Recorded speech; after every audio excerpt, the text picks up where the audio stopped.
Good morning प्यारे बच्चों। I hope सभी अच्छे होंगे।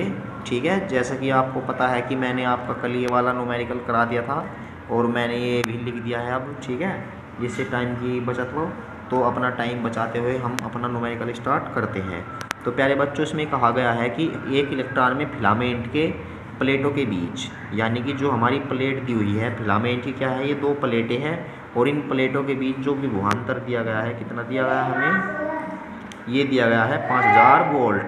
ठीक है, ठीक है, 5000 वोल्ट का विभवांतर दिया गया है। और गन से ये कह रहा है कि हमारे पास क्या है, कोई गन है ये।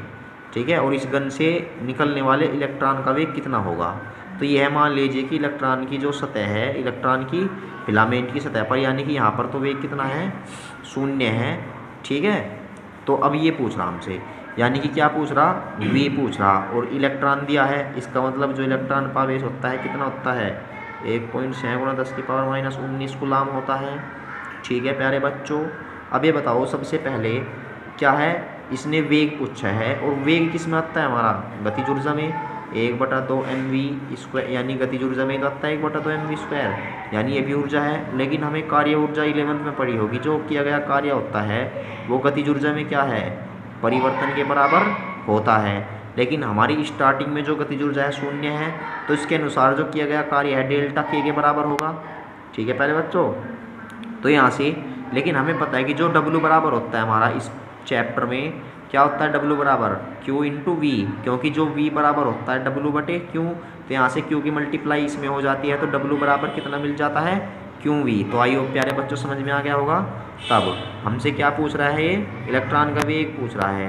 चूँकि हमें पता है कि जो हमारा W बराबर होता है, क्या होता है, 1/2 mv² होता है। ठीक है, क्योंकि जो किया गया कार्य गतिज ऊर्जा में परिवर्तन के बराबर होता है। जिस बच्चे ने 11th में पढ़ी होगी उसकी अच्छी तरह समझ में आ गया होगा। ये कार्य ऊर्जा शक्ति वाले चैप्टर में था, डेरिवेशन सभी। ठीक है, अब ये बताओ W बराबर हमारा क्या होता है, Q × V, तो 1/2 mv²। और यहाँ से हमें किसकी वैल्यू निकाल दी है, v² की। लेकिन जो Q है हमारा इलेक्ट्रॉन है, तो क्या होगा ये eV। ठीक है, और मल्टीप्लाई में क्या आएगा 2, और अपोन में m पहुँचेगा इसके अपोन में। ठीक है, तो यहाँ से v है, क्या है हमारे पास, v है, स्क्वायर लगा रहता है तो क्या लगा देते हैं हम, रूट लगा देते हैं, तो 2ve/m। अब ये 2ev/m आ गया हमारा। तो जो रूट के अंदर होगा, रूट के अंदर क्या है, वो वैल्यू रखनी है, क्या आएगी, 2 गुना इसकी की वैल्यू 1.6 × 10⁻⁻19, वी की वैल्यू कितनी दी हुई है हमें, 5000, और अपोन में m की जो वैल्यू होती है, कितनी होती है इलेक्ट्रॉन के द्रव्यमान की, 10⁻31। देखिए पहले बच्चों, जब तुम इसको सोल्व करोगे, सोल्व करने के बाद आपको आपका जो आंसर आएगा लगभग कितना आएगा, ये लगभग 4.12 या 4.19 × 10⁻7 मीटर प्रति सेकंड। तो प्यारे बच्चों, आई होप समझ में आ गया होगा, क्योंकि यहाँ पर सिर्फ आपको कैलकुलेशन करनी है और ये करनी है खुद। ठीक है, क्योंकि अब हम कैलकुलेशन तो नहीं समझा सकते आपको, क्योंकि आप अब बच्चे भी नहीं हो। ठीक है, तो हम चलते हैं अपने नेक्स्ट क्वेश्चन पर। जो हमारा नेक्स्ट क्वेश्चन है, क्या है वो नेक्स्ट क्वेश्चन हमारा, देखो प्यारे बच्चों, क्वेश्चन नंबर 13 आपको ही करना है। ये क्या है कि दो प्लेटों के बीच की दूरी इतने मिलीमीटर है, d बराबर 2 मिलीमीटर दे दी, और मिलीमीटर को मीटर में बदलने के लिए हम क्या करते हैं, 10⁻³ की मल्टीप्लाई कर देते हैं। आई होप समझ में आ गई होगी। और इसने विभवांतर, ये v की वैल्यू दे दी। तो क्या पूछा है, वैद्युत क्षेत्र की तीव्रता पूछी है। तो वैद्युत क्षेत्र की तीव्रता क्या होती है, E बराबर dv/ कितना होता है वो, v/d या dv/dx। लेकिन जब प्लेट दी होती है, मैंने बताया था कि E बराबर v/d होती है, तो v की वैल्यू है हमारे पास 1000 और d की वैल्यू हमारे पास, तो सोल्व करना है अब। ठीक है, तो अब हम चलते हैं अपने नेक्स्ट न्यूमेरिकल पर, क्या है। तो प्यारे बच्चों, हम न्यूमेरिकल नोट कर देते हैं, जो है आपका क्वेश्चन नंबर 14। ठीक है, अब क्योंकि जो इससे पहले वाला क्वेश्चन है वो मैंने बता दिया, 13 आपको ही करना है, तीव्रता के। ठीक है प्यारे बच्चों, वैद्युत क्षेत्र में क्या है, स्थित है। तो इसके बाद में हमारा जो क्या है इससे आगे, कि इस पर कार्यकारी, ठीक है, कार्यकारी बल तथा इसके त्वरण की गणना कीजिए। और इसके बाद कहा गया है कि यह इस वैद्युत क्षेत्र में चलकर विरामावस्था से चलकर, ठीक है। तो साथ के साथ ही नोट करते चले इसको, 20 मिलीमीटर की दूरी तय करने में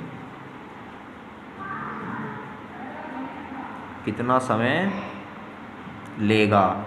और जिसके पास बुक है वो बुक में ही पढ़ ले, ठीक है। तो इलेक्ट्रॉन का जो आवेश है वो पता है हमें, और इलेक्ट्रॉन का जो द्रव्यमान है वो दिया हुआ है इसने, यानी कि जो इलेक्ट्रॉन का द्रव्यमान है एमई वो दे रखा है इसने 9.1 गुना 10⁻³ किलोग्राम।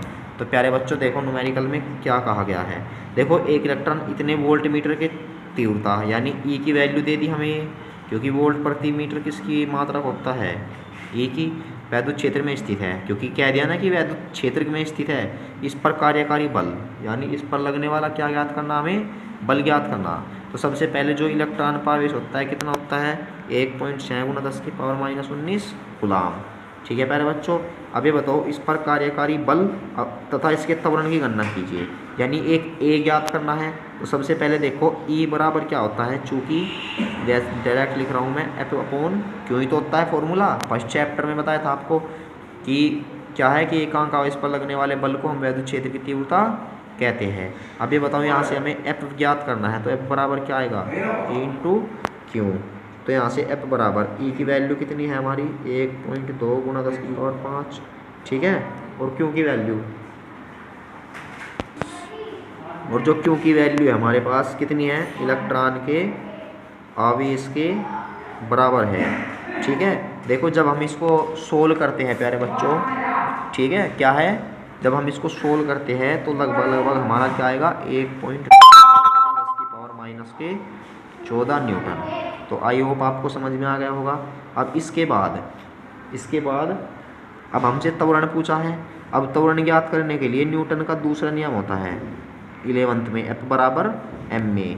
तो यहाँ से A बराबर, F की वैल्यू कितनी आई हमारे पास, 1.92 गुना 10⁻14, क्योंकि ये आई है हमने डायरेक्ट रख दी। अब हमसे A पूछ रहा है तो जो का तो F इसके क्या पहुँच जाता है, अपोन में, तो इसलिए हम डिवाइड कर देते हैं इलेक्ट्रॉन के द्रव्यमान से। और जब हम इसको सोल्व करते हैं प्यारे बच्चों, तो सोल्व करने पर हमें क्या मिलता है, 2.12 गुना 10⁻16 मीटर प्रति सेकंड स्क्वायर। तो हमारे पास त्वरण मिल गया, ठीक है। इसके बाद क्या पूछा हमसे कि 20 मिलीमीटर की दूरी तय करने में समय लेगा, ठीक है। अब इसके बाद हमसे क्या पूछा है इसने न्यूमेरिकल में, यानी कि टी पूछा है, कितनी दूरी, S बराबर 20 मिलीमीटर दूरी तय करने में। सबसे पहले प्यारे बच्चों जो मिलीमीटर होता है इसे कन्वर्ट करो मीटर में, और मीटर में कन्वर्ट करने के लिए मिलीमीटर को 1000 से डिवाइड कर देते हैं, और 1000 को हम डायरेक्ट लिख देते हैं 10⁻³ मीटर, ठीक है। अब ये बताओ इसने हमें दिया है कि ये विरामावस्था में था, U की वैल्यू दे दी, और A की वैल्यू अभी आई हमारे पास कितनी, 2.12 गुना 10⁻16 मीटर प्रति सेकंड स्क्वायर, क्योंकि अभी आई है। अब ये बताओ हमारे पास T है, S है, U है, A है, और हमसे क्या पूछ रहा है, मतलब T की वैल्यू पूछ रहा है। ये भैया बताओ, क्योंकि इसने वेग तो दिया नहीं कि ये इतने वेग से गतिमान हो जाता है, तो इसलिए गति का ऐसा समीकरण बताओ, यानी कि गति के कौन से समीकरण से, दूसरे समीकरण से। दूसरा समीकरण क्या होता है, S बराबर ut प्लस 1/2 AT स्क्वायर ही तो होता है, क्योंकि इसमें हमें S दिया हुआ है, U भी दिया हुआ है, T पूछ रहा है और A दिया हुआ है, यानी कि वो समीकरण लेते हैं जिसमें सिर्फ वे राशियाँ दे दी जाती है, यानी कि सिर्फ वो ही नहीं देता जिसमें रह जाती है, जैसे कि उसका मान नहीं देता जिसमें रह जाती है, ठीक है। क्या रह जाती है कि इसका मान रह जाता है समीकरण में, ठीक है। यानी कि जैसे कि इसमें 4 राशियाँ हमारी 1 2 3, यानी 3 राशियाँ हैं, 3 में से क्या है 2 के मान दे देता है, तीसरे का नहीं देता, यानी कि 1 2 3 4 राशियाँ हैं ना, तो 4 में से क्या है 3 के तो मान दे देता है और 1 का नहीं देता। ऐसी राशि देखो तो कौन सी हमें ये मिलती है, क्योंकि देखो S दी हुई है, U दिया है, A दिया है और T पूछ रहा है। तो यहाँ से S की जो वैल्यू है हमारे पास कितनी, 20 मिलीमीटर, और U विराम अवस्था में था, विराम अवस्था के लिए हम क्या लेते हैं, यू का मान 0, तो 1/2, ए की वैल्यू कितनी आई थी 1.2 गुना 10 की पावर 16, यही तो आई थी प्यारे बच्चों हमारी। ठीक है, और मल्टीप्लाई टी स्क्वायर का हमें मान याद करना। देखो प्यारे बच्चों, जब हम इसको डायरेक्ट क्या है डायरेक्ट क्या, सबसे पहले देखो 2 की मल्टीप्लाई इसमें कर दी, 2 गुना 10 की पावर -3, और अपोन में देखो इसमें कर दी, और जो ये बचे ये पहुंच गए इसके हमारे अपोन में। अब यहाँ से t बराबर 2 गुना 10 की पावर -3 और 2.12 गुना 10 की पावर 16, जो स्क्वायर रहता है क्या लग जाता है, रूट लग जाता है। और रूट लगाने के बाद हमें क्या फाइनल जो रिजल्ट मिलेगा, क्या मिलेगा वो 1.37 गुना 10 की पावर -9 सेकंड मिल जाएगा लगभग लगभग। देखो जब पॉइंट से बाद में 1.14 या 2-3 ही आ जाए तो इनसे कोई फर्क नहीं पड़ता। ठीक है, तो इसीलिए हम वो भी आंसर लिख सकते हैं। तो आई होप प्यारे बच्चों न्यूमेरिकल समझ में आया होगा आपकी। देख लेना कैलकुलेशन में यदि गड़बड़ी आए तो न्यूमेरिकल को क्या है मैं आपके होमवर्क ग्रुप में डाल दूंगा, जिससे सभी बच्चों का सोल्व हो जाए। ठीक है, क्योंकि मैं जल्दी से 1-2 दिन जल्दी से कहना मैं ज़्यादा व्यस्त हूँ प्यारे बच्चों।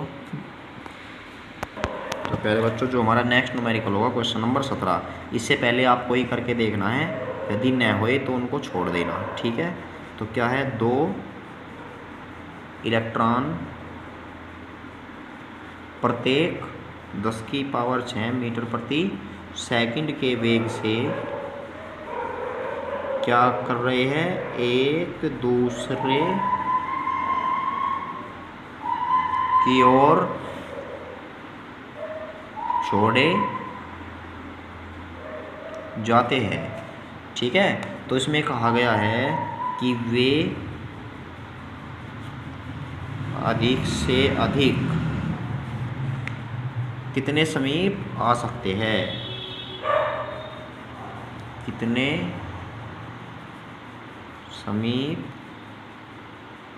आ सकते हैं। यानी हमसे ये पूछ रहा है कि 2 इलेक्ट्रॉनों को यदि हम इस वेग से एक दूसरे की ओर छोड़ दे तो वे क्या है अधिक से अधिक एक दूसरे कितने समीप आ सकते हैं, क्योंकि दोनों एक ही जाति के हो जाते हैं, सजातीय आवेश रहता है। ठीक है, सजातीय आवेश होने के कारण एक स्थिति ऐसी आती है जहाँ पर वे एक दूसरे को प्रतिकर्षित करने लगते हैं। तो हमें वही स्थिति ज्ञात करनी, यानी उन स्थितियों के बीच की दूरी ही ज्ञात करनी। ठीक है, जहाँ से क्या है ये अधिक से अधिक समीप हो, यानी ये वही स्थिति होगी जहाँ पर ये समीप होगी। तो चलते हैं हम अपने न्यूमेरिकल को सोल्व करने के लिए अब। ठीक है, तो पहले बच्चों समझ में आ गया। देखो क्या है, आपको पहले ऐसे समझा देता हूँ। क्या है, देखो हमारे पास क्या है 2 इलेक्ट्रॉन हैं, ये इलेक्ट्रॉन हो गया, ये इलेक्ट्रॉन हो गया। ये किस वेग से 10 की पावर 6 मीटर प्रति सेकंड के वेग से एक दूसरे की ओर आते हैं।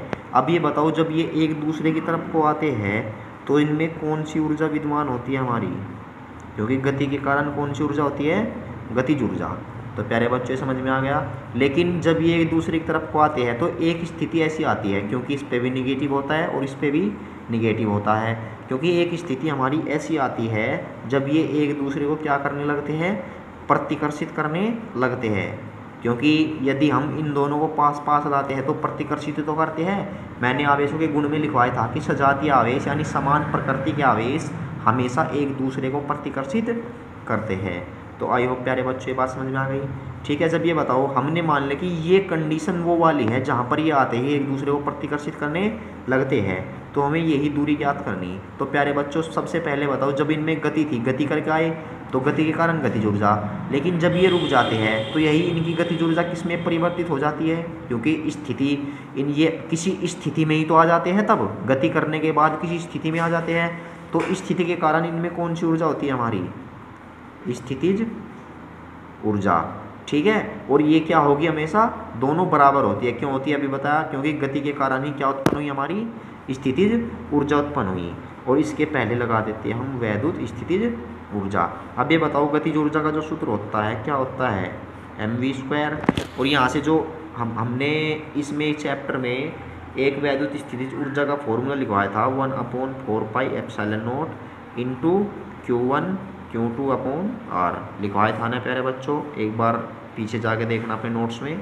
ठीक है, अब ये बताओ 1/2 मल्टीप्लाई ये m है हमारा इलेक्ट्रॉन का द्रव्यमान, तो यहाँ पर लिखते हैं हम 9.1 मल्टीप्लाई 10 की पावर -31 और v² दिया है। वेग का मान कितना दिया, 10 की पावर 6, और जब हम 10 की पावर 6 का स्क्वायर करते हैं तो ये आएगा 10 की पावर 12, क्योंकि जब भी किसी पावर वाली संख्या की हम वो क्या कहते हैं, पावर वाली संख्या का स्क्वायर या कुछ भी करते हैं तो हमेशा उसकी पावर में क्या है, उतने की मल्टीप्लाई हो जाती है। और इसकी वैल्यू कितनी हमारे पास, 9 गुना 10 की पावर 9। लेकिन Q1 और Q2 है हमारे पास, चूँकि Q1 बराबर किसके है, Q2, और किसके बराबर है, एक इलेक्ट्रॉन के, क्योंकि इलेक्ट्रॉन दिया ना, तो यहाँ पर हम क्या लिखते हैं, 1.6 गुना 10 की पावर -19, ठीक है। और इसका क्या हो जाएगा, हमारा स्क्वायर हो जाएगा इसका। क्यों हो जाएगा, क्योंकि Q1 Q2 बराबर E के है, तो E इंटू ई का स्क्वायर, और E की वैल्यू होती है ये, और अपोन में क्या है हमें R, क्योंकि R तो हमें ज्ञात करनी, तो यहाँ से जो R बराबर आएगी प्यारे बच्चों, 9 गुना 10 की पावर 9, 1.6 गुना 10 की पावर -19, हमने इसे अलग अलग लिख लिया, 1.6 गुना 10 की पावर -19, और अपोन में क्या है, देखो ये जो 2 था, 2 पहुंच गया हमारा ऊपर, तो 2 मल्टीप्लाई हो जाएगी। अब 9.1 मल्टीप्लाई 10 की पावर -31, और ये कितना है, गुना 10 की पावर 12। प्यारे बच्चों, जब हम इसको सोल्व करते हैं तो सोल्व करने के बाद जो हमें फाइनल रिजल्ट मिलेगा, ये मिलेगा 2.56 गुना 10 की पावर -10 मीटर। देखो या 2.46 आ जाए, 2 कुछ भी आ जाए, समथिंग आना चाहिए, ठीक है। तो ये हो गया हमारा नेक्स्ट न्यूमेरिकल। अब प्यारे बच्चों, इसके बाद में देखो हमारा जो क्वेश्चन नंबर 18 है, 18 सेम ऐसा ही है, इसमें दिया है प्रोटॉन, ठीक है, सेम ऐसा ही है, आपको ही करना है, क्योंकि यहाँ पे बस क्या बदलना है, प्रोटॉनों का द्रव्यमान बदलना है, MP, जो मैंने बताया था 1.67 गुना 10 की पावर -27, ये लेना है कि 12 M के स्थान पर। अब आओ नेक्स्ट क्वेश्चन में, क्या है कि एक नाभिक में 2 प्रोटॉन एक दूसरे से इतने मीटर की दूरी पर है, उनकी पारस्परिक वैद्युत स्थितिज ऊर्जा ज्ञात कीजिए। अब देखो प्यारे बच्चों, चलो एक न्यूमेरिकल आपका सोल्व करके दिखा देता हूँ। सोल्व क्या, मैं तुम्हारा अगला क्वेश्चन करूँगा ये, ठीक है, वैद्युत स्थितिज ऊर्जा का, ये वैसे ही बता देता हूँ। देखो एक नाभिक में 2 प्रोटॉन एक दूसरे से इतने मीटर की दूरी पर है, यानी कि R बराबर ये दे दिया, इनकी पारस्परिक वैद्युत स्थितिज ऊर्जा ज्ञात कीजिए, यानी कि स्थितिज ऊर्जा का मतलब है U। तो प्यारे बच्चों, जो हमारा U का फॉर्मूला होता है, मैंने बताया था U बराबर क्या बताया था आपको, यही तो बताया था, 1/4πε0 into Q1 Q2 upon R, अभी लिखवाया था पीछे वाले में, ठीक है। लेकिन ये बताओ, जो हमारी R की वैल्यू है ये तो दे रखी है इतनी, ठीक है, और प्रोटॉन पर जो आवेश होता है हमारा कितना होता है, 1.6 गुना 10 की पावर -19, तो यहाँ पे जो U बराबर लिखना है, क्या लिखना है, 9 गुना 10 की पावर 9 गुना, अब प्रोटॉन पर आवेश क्या लेना है, गुना में 1.6 गुना 10 की पावर -19 का स्क्वायर, और अपोन में लेना है 6 गुना 10 की पावर -16, और इसको सोल्व कर देना है। जिसकी समझ में ना आया हो एक बार पुनः मेरी वॉइस सुने अच्छी तरह, ठीक है, वीडियो को पीछे करके। अब हमारा जो नेक्स्ट न्यूमेरिकल है, इसको नोट कर देता हूँ, बहुत अच्छा न्यूमेरिकल है प्यारे बच्चों। देखो क्वेश्चन नंबर 20, जिसके पास बुक नहीं है वो क्या है, +Q, ठीक है, ये हो गया +Q, +2Q तथा +4Q आवेशों को A मीटर भुजा वाले समबाहु त्रिभुज के कोनों पर रखने के लिए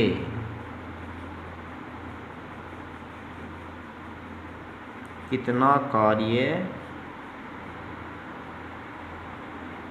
करना पड़ेगा। इसके बाद में कहा गया है कि निकाय की वैद्युत स्थितिज ऊर्जा कितनी होगी, ठीक है, तो ये ज्ञात करना है। देखो सबसे पहले प्यारे बच्चों, इसने दिया है कि हमारा क्या है, कोई समबाहु त्रिभुज है जिसकी प्रत्येक भुजा A metre A metre A metre है, ठीक है, और इसके प्रत्येक कोने पर +Q +2Q +4Q आवेश रखा है, ठीक है। ये चित्र बना दिया हमने, सभी चित्र नोट कर ले। और सबसे पहले इसने कहा गया है कि निकाय का कार्य ज्ञात करना है। तो क्या है, जो हमारा कार्य होता है, क्योंकि जो हमारा किया गया कार्य ये किस में बदलता है, वैद्युत स्थितिज ऊर्जा में बदलता है, तो कार्य है वो किस में बदलेगा हमारा, ये वैद्युत स्थितिज ऊर्जा में। अब ये बताओ वैद्युत, हमें तो पता लग गया कि कार्य बराबर वैद्युत स्थितिज ऊर्जा के रूप में, लेकिन जो स्थितिज ऊर्जा का फॉर्मूला होता है वो क्या होता है, U बराबर 1/4πε0 Q1 Q2 अपॉन R। अब सबसे पहले प्यारे बच्चों हमने मान लिया A B C, तो सबसे पहले मैं डायरेक्ट करता हूँ इसको, हमारी क्या याद करनी है, कुल वैद्युत स्थितिज ऊर्जा। प्यारे बच्चों कुल वैद्युत स्थितिज ऊर्जा ज्ञात करने के लिए आपको क्या करना होगा कि जो हमारी क्या है A और B की स्थितिज ऊर्जा है, यानी UAB plus UBC plus UCA, ये ज्ञात करनी होगी। क्योंकि मैंने आपको ये बताया था वैद्युत स्थितिज ऊर्जा में हमारे जितने भी आवेश होते हैं, ठीक है, तो उनकी सारों की क्या होती है, जुड़ जाती है जो हमारी वैद्युत स्थितिज ऊर्जा है। क्योंकि जो हमारी ये वैद्युत स्थितिज ऊर्जा होती है एक अदिश राशि होती है, और हमें पता है कि अदिश राशि में कोई भी दिशा नहीं होती, तो अदिश राशि होने के कारण क्या होता है, हमने इन्हीं यानी A B के बीच में लगने वाली स्थितिज ऊर्जा B C के बीच में और C A के बीच में ये ज्ञात करते हैं। तो यहाँ से U बराबर फॉर्मूले के अनुसार A और B में, देखो इस फॉर्मूले के अनुसार क्या है 1/4πε0, यही तो है, और इनटू में कितना है Q1 की वैल्यू कितनी है 2Q मल्टीप्लाई 4Q, और अपॉन में कितना है A, यही तो है प्यारे बच्चों, ठीक है। अब प्लस के BC हमें लगाना किसमें, BC में। अब ये बताओ 1/4πε0 तो जो का तो आवेश कितना है Q गुणा 4Q, और अपॉन में दोनों के बीच की दूरी A। इसी प्रकार इसमें लगाओ 1/4πε0, इसमें और इसमें कितना है Q इंटू 2Q, और अपॉन में क्या A। तो हमने सेम प्रोसीजर लगा दिया, क्योंकि स्थितिज ऊर्जा हमारी क्या है अदिश राशि है और इनमें दिशा नहीं होती, इसलिए हम टोटल कर देते हैं। तो यहाँ से बराबर U बराबर क्या बचेगा 1/4πε0, ये बच गया। अब सभी में से क्या कॉमन है, एक तो ये कॉमन हो गया, और एक Q और Q कितना होता है Q² कॉमन है, और एक हमें सभी में से A कॉमन है। तो 4 दूनी 8 प्लस के 4 प्लस के 2, तो यहाँ से जो U की वैल्यू आएगी कितनी आएगी 1/4πε0 इंटू 8 4 12 और 2 कितने होते हैं हमारे प्यारे बच्चों 14 Q² अपॉन A। तो ये आ जाएगी हमारी वैद्युत स्थितिज ऊर्जा जो कि कार्य के बराबर होगी। तो आई होप प्यारे बच्चों आपको न्यूमेरिकल समझ में आ गया होगा, ठीक है। तो जो मैंने न्यूमेरिकल कराए हैं, यदि जो मैंने आपको बताया है कि आपको करने हैं, यदि इनमें आपको डाउट हो तो मुझे बता सकता है, अदरवाइज नो प्रॉब्लम मुझे भी, ठीक है। तो इसके बाद हमारा जो नेक्स्ट न्यूमेरिकल होगा, अब हम देखो न्यूमेरिकल इसमें बहुत है, तो इसलिए हम अब की बार तुम्हें ही सोल्व करने हैं, आपको ये बता देंगे कि इसमें क्या लगाना है, ठीक है। तो प्यारे बच्चों मिलते हैं हम अपनी नेक्स्ट वीडियो में।